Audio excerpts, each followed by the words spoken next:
Jaime Domingues Nunes, o nosso querido Jaime Nunes, que, para quem não sabe, é filho de Jesus Nunes Pérez e Maria Cassiana Domingues Nunes.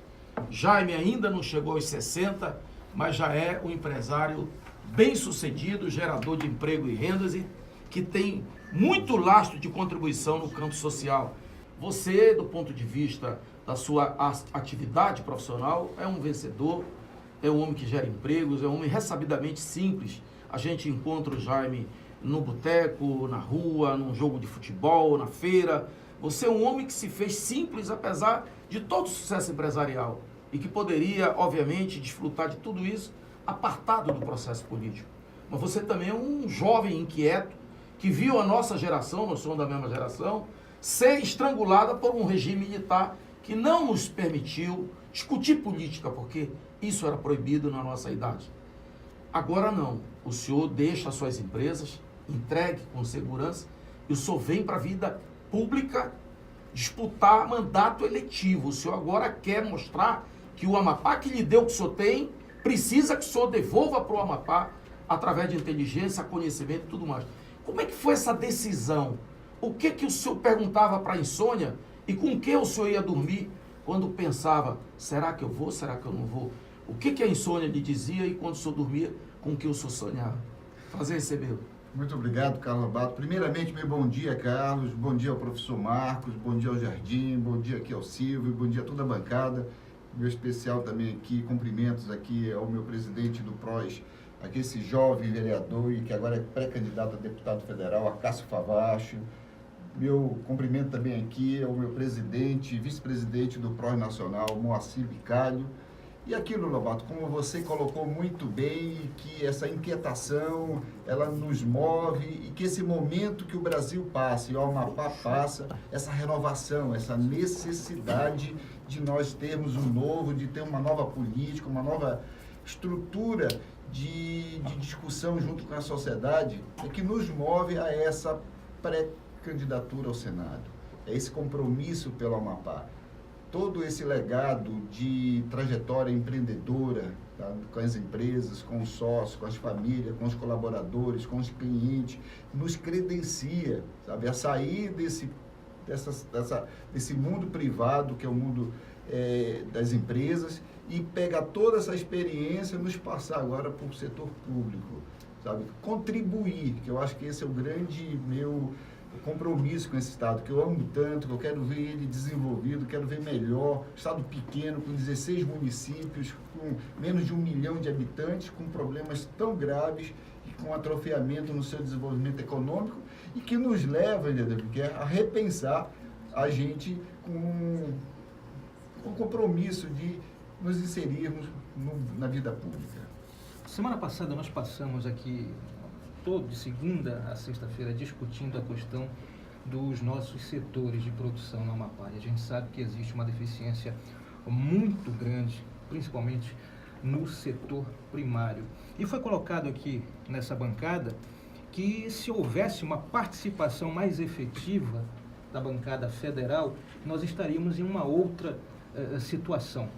O senhor tem essa leitura? A política pode ajudar o Amapá a sair, a se desenvolver, a sair desse engessamento da chamada economia de contra-cheque? Sem dúvida, Jardim. Eu acho que esse é o grande desafio que nós temos que ter. A política não só pode, como ela deve. Esse compromisso nós temos que cobrar dos nossos representantes. Eles são eleitos e muitas das vezes vão fazer políticas para si, entendeu? E a sociedade não comporta mais isso. Hoje em dia a política tem que ser coletiva, nós estamos esperando isso, a sociedade clama por isso, e é nessa trajetória que eu me coloco. Eu estou saindo de uma trajetória, como disse o Carlos Lobato, exitosa, entendeu? E me predispondo a fazer uma política para a sociedade. Não há dúvida nenhuma de que o setor primário nosso tem que ser cada vez mais fortalecido, nós temos que gerar riqueza, renda, emprego em primeiro lugar, e passa pelo viés do setor primário. Tem tantas coisas que a gente tem que fazer e que não tem que ser feito só pelo setor público. Nós temos que chamar a privada para fazer, para executar. Não cabe mais hoje o setor público, o governo ou o município fazer estruturas econômicas para gerar emprego, para gerar renda. Não cabe mais isso, mas o governo cabe sim regulamentar, fiscalizar e cobrar que as coisas sejam feitas. É nesse propósito que eu coloco a minha candidatura e que eu busco, na realidade, essa trajetória de pré-candidato, e a minha plataforma de trabalho tem muito a ver com isso. Tem a ver com o fortalecimento da economia, mostrar o Amapá para o Brasil, para o mundo, das nossas riquezas, das nossas oportunidades de negócio. Nós sabemos que o Amapá ele tem grande potencial, o senhor demonstra aí ser um conhecedor do Amapá, é um grande empreendedor, vencedor, né? Sabemos disso. O Amapá tem vários viés para desenvolvimento, mas até agora é um estado realmente de potencial e não de fato de realização. O senhor poderia ser pré-candidato ao governo, o senhor poderia ser pré-candidato a deputado federal, mas o senhor escolheu o Senado. A pergunta é, por que a escolha para o Senado e se o senhor está pronto para esse novo desafio? Bom, professor Marcos, primeiro, de dizer que o Amapá, eu até mudei esse termo de ter potencialidade para ser um estado de oportunidade. Nós temos muitas oportunidades em todos os campos, desde o turismo, tá? Do agronegócio, da mineração, da floresta. E isso, na realidade, tem ficado muito no discurso. A gente não tem visto isso acontecer. E a minha inserção no campo político, ela poderia ser dada de várias maneiras. Eu venho do lado empreendedor, que a gente executa, que a gente faz acontecer. Mas eu tenho a cautela de fazer a coisa dentro de uma normalidade e que eu ganhe a experiência e a base necessária. Então, a minha candidatura ao Senado, eu posso lhe dizer assim com toda firmeza que a minha trajetória me dá. Eu tenho a experiência necessária, me sinto apto sim, e vou colocar todo o meu conhecimento, todo o meu aprendizado para fazer esse Estado melhor.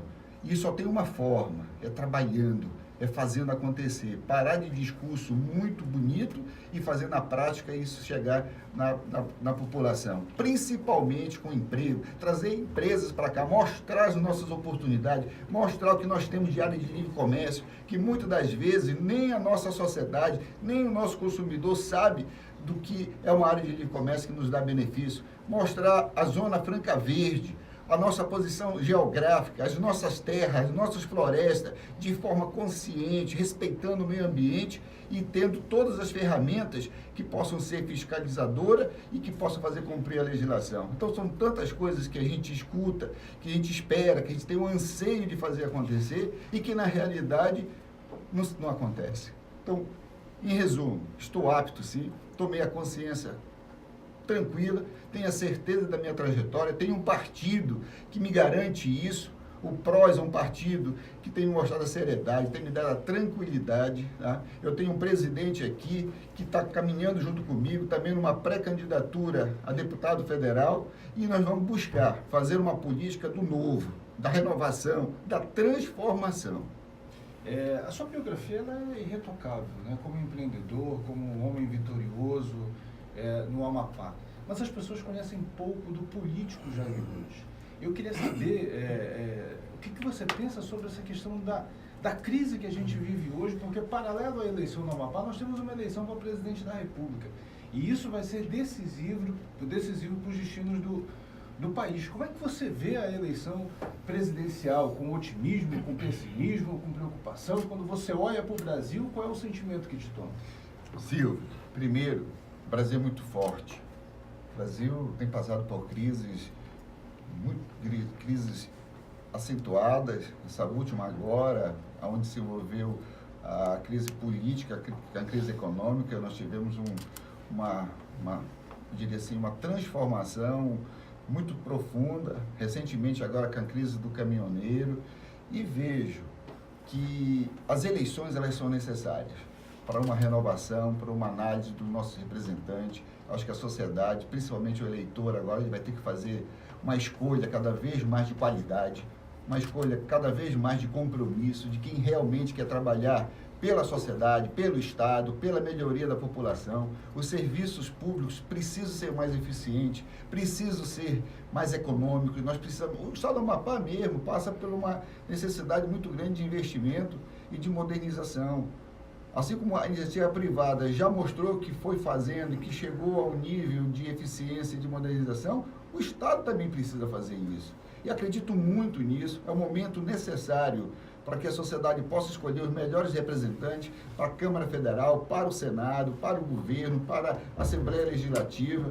E nada melhor do que o Brasil vem demonstrando essas operações, essas de grandes discussões e que afetam, queira ou não, diretamente a todos nós, tanto no campo econômico quanto no campo político, e que o reflexo está aí, uma sociedade com desesperança, e que nós precisamos levar esperança, mas não é aquela esperança de esperar, não, é esperança de chegar a novos tempos, de fazer realmente a coisa acontecer. Não é fácil, eu não estou aqui pregando como pré-candidato nenhuma mágica, eu estou aqui dizendo que está na hora de todos nós arregaçarmos as mangas e realmente fazermos diferente. O Amapá tem, de 0 a 14 anos, 35% das crianças abaixo da linha da pobreza. Abaixo da linha da pobreza só tem a linha da miséria. De 0 a 14 anos. De 15 a 29, nós temos no Amapá 63 mil jovens que nem estudam e nem trabalham e que hoje já nem procuram emprego porque não tem. Nós temos no Amapá 120 mil pessoas abaixo da linha da pobreza. E o Amapá tem um dos 5 melhores orçamentos proporcionalmente do Brasil. Entretanto, a má distribuição, que impõe a uma Assembleia 172 milhões, veja só, o que dá 16 milhões por mês para 24 deputados, e a PM tem 4 mil homens e tem 14 milhões por ano.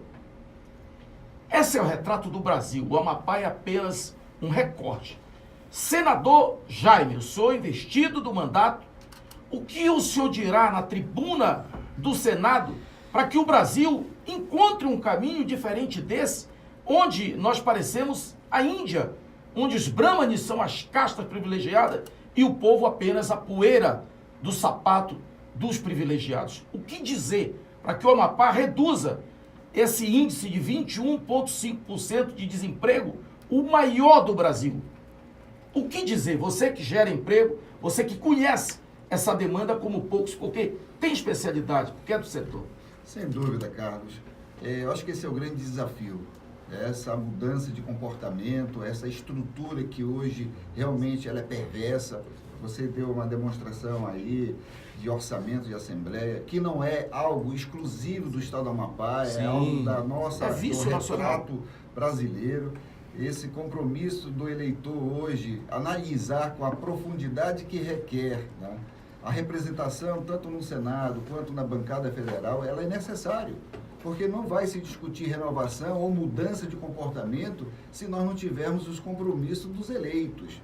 Eu posso lhe dizer com a maior tranquilidade, o meu maior compromisso aqui é de fazer com que a gente gere oportunidade de emprego, porque através do emprego nós vamos fazer a mudança. São duas mudanças, duas vertentes muito fortes, educação e emprego.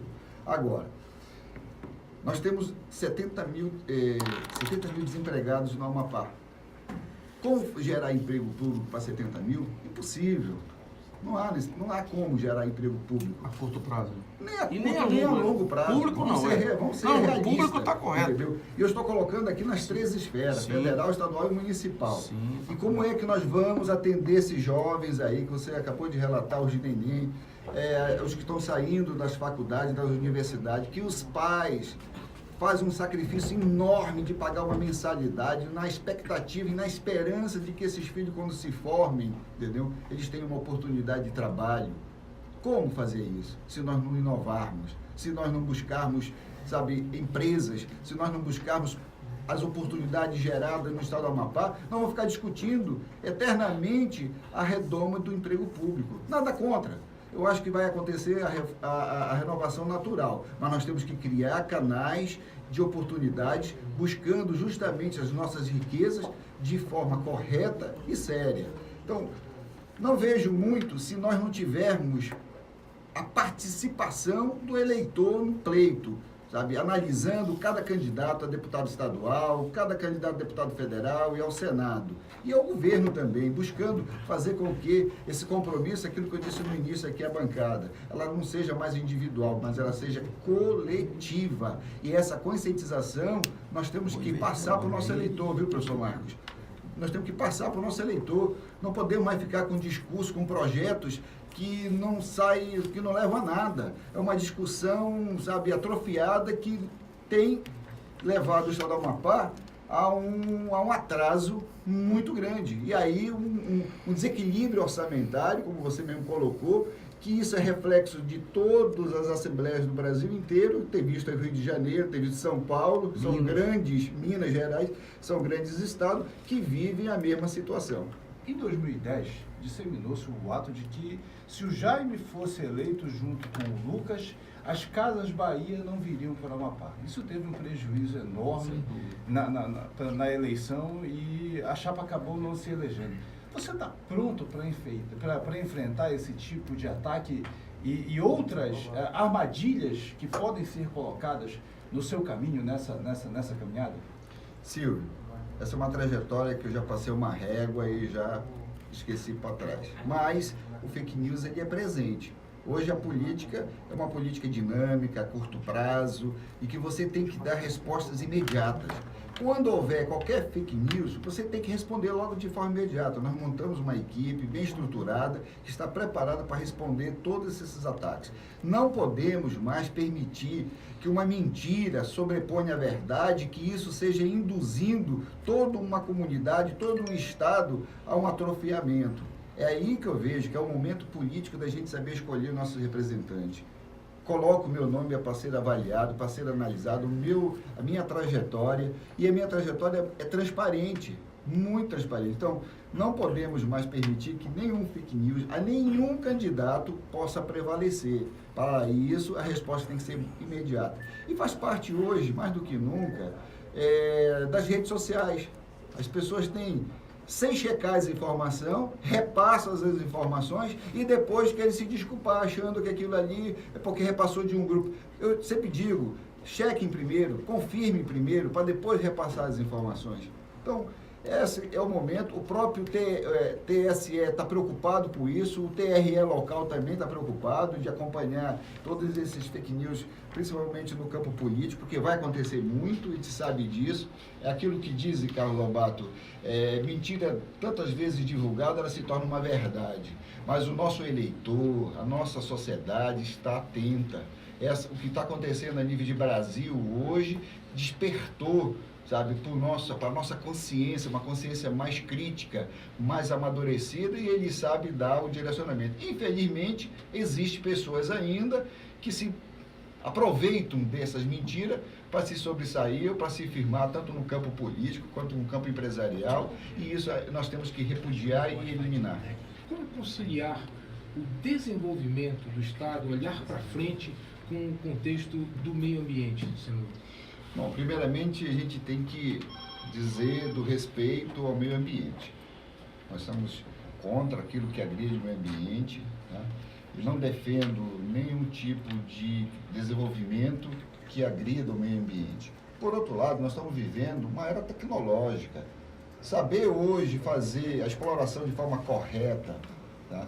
E que isso não traga danos ao meio ambiente, principalmente também à sociedade, eu acho que é necessário você preservar, mas explorar as riquezas que existem para que a nossa população diminua a miséria, diminua o desemprego. Eu acho que isso é uma discussão que todos nós temos que nos envolver. Vou lhe dar um exemplo agora. Recentemente, na costa do Amapá se descobriu petróleo, está se descobrindo que não, está se colocando que não se pode explorar o petróleo porque tem os corais, correto?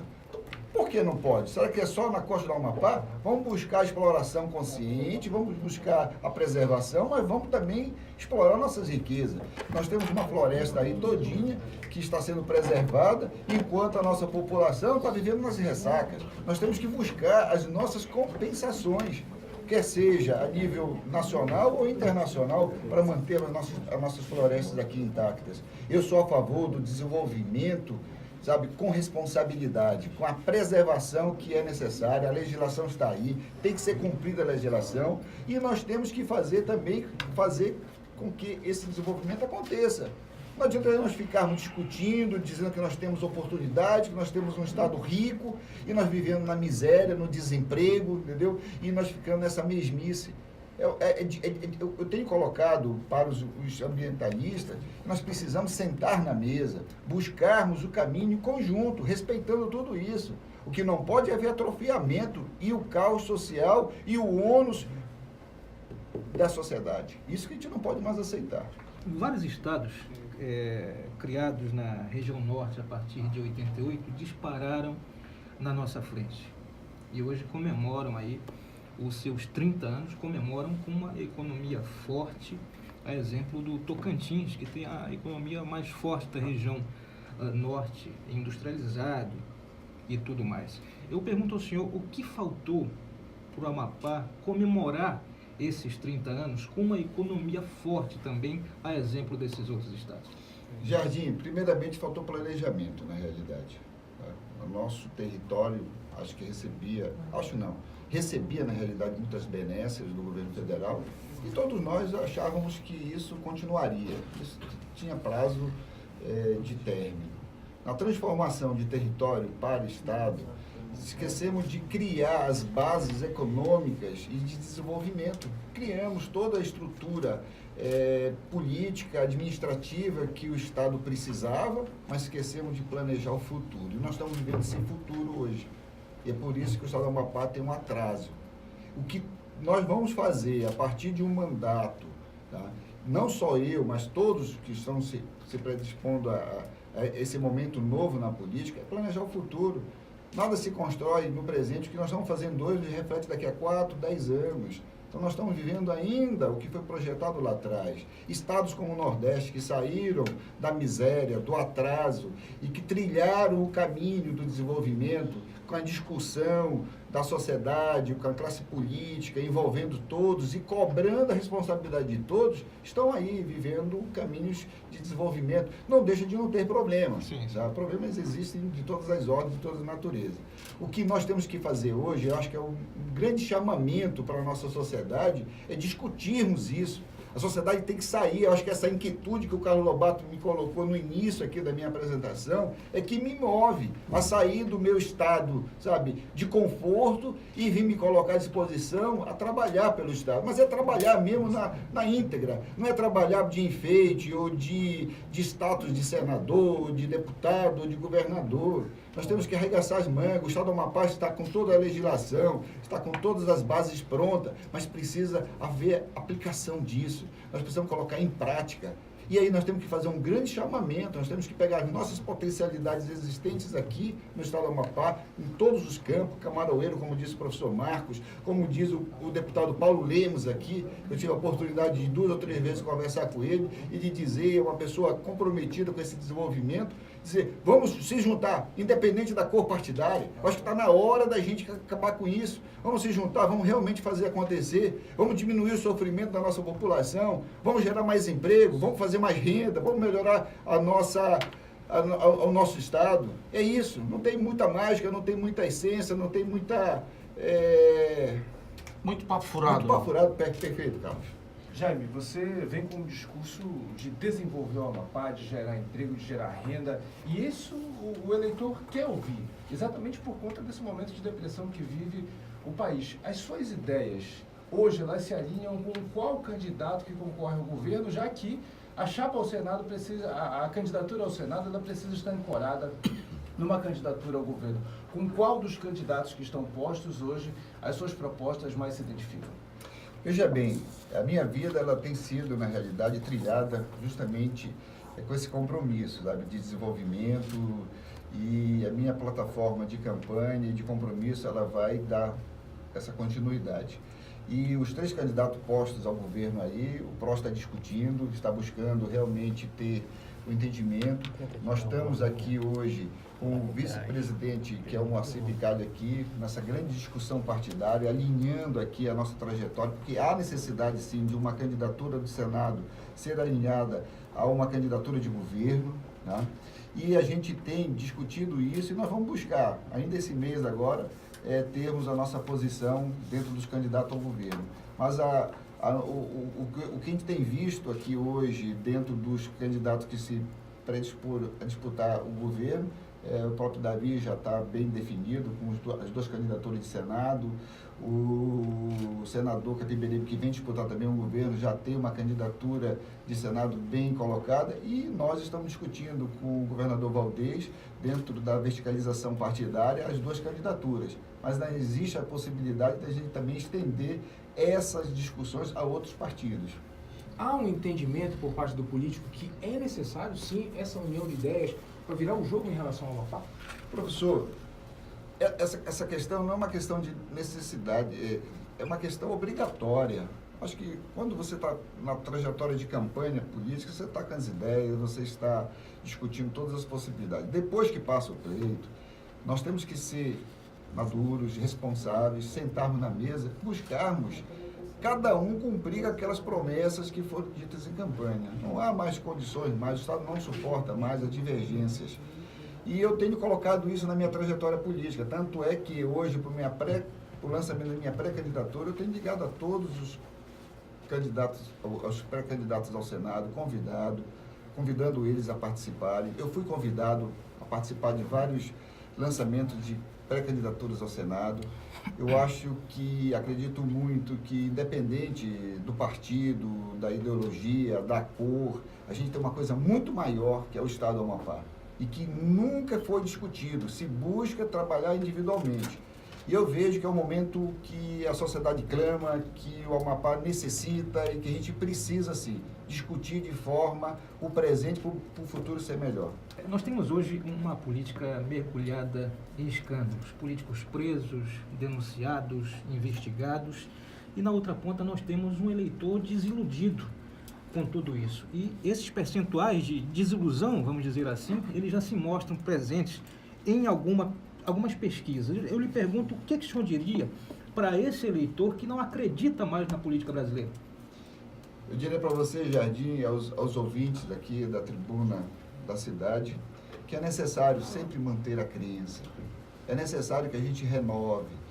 Mas agora, mais do que nunca, todas essas operações, esses escândalos, essas ações aí que têm sido divulgadas em público, vem dar a consciência que nós precisávamos, para o eleitor ser mais informado, para que ele saiba que é importante que ele escolha o melhor representante dele, para que ele possa cobrar desse representante as políticas públicas coletivas, e que isso venha de benefício. Não há mais como se esconder a velha política, entendeu? Onde tudo se fazia calado e a população não sabia, e que a gente acabava sem a devida esperança, ou uma esperança falsa. Esse é o momento agora da gente realmente acreditar, da gente fazer diferente. Então, o eleitor, ele tem que pesquisar, ele tem que estar nas redes sociais, esquecer os fake news e verificar currículo, trajetória de cada um, o que fez, o que não fez, que tipo de processo está respondendo, o que ele está realmente predisposto a fazer para que o Estado e a nossa sociedade seja melhor.